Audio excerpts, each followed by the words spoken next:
Hi అండి, నమస్తే. నేను మీ గిరిబాబుని, శ్రీ భూమాత రియల్ ఎస్టేట్ అమరావతి. నేను పాములపాడు రెవెన్యూకి వచ్చానండి. పాములపాడు రెవెన్యూలో కొంత అగ్రికల్చర్ ల్యాండ్ అయితే మన దగ్గరికి వచ్చిందండి. ఇక్కడ నూతనంగా నిర్మిస్తున్న అమరావతి ఇంటర్నేషనల్ ఎయిర్పోర్ట్ కి 1 కిలోమీటర్ 1.5, 2 కిలోమీటర్స్ 2.5 ఈ పరిధిలోనే మీకు ల్యాండ్స్ చెప్తున్నానండి. ఇప్పుడు నేను ప్రజెంట్ పాములపాడు రెవెన్యూకి వచ్చాను. పాములపాడు రెవెన్యూలో 10 acres సింగిల్ బిట్, ఒకటే బిట్ అండి. ఇక్కడ మనకి రేట్ వచ్చేసి 78 లక్షలు చెప్తున్నారండి.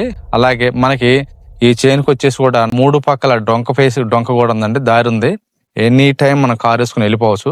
ఈ ఏరియాలో కూడా 1 ఎకరం నుంచి 3 ఎకరాలు 4 ఎకరాలు అలాగా బిట్లు మన దగ్గర అవైలబుల్ గా ఉన్నాయండి. ఈ ల్యాండ్స్ గురించి, ఈ ఏరియా గురించి తెలుసుకోవాలనుకుంటే మమ్మల్ని సంప్రదించండి. అలాగే పాములపాడులో ఉన్న రైతులు ఎవరైతే ఉన్నారో, మీరు పొలాలు అమ్మదలుచుకున్నా కొనదలుచుకున్నా మమ్మల్ని సంప్రదించండి. శ్రీ భూమాత రియల్ ఎస్టేట్ అమరావతి.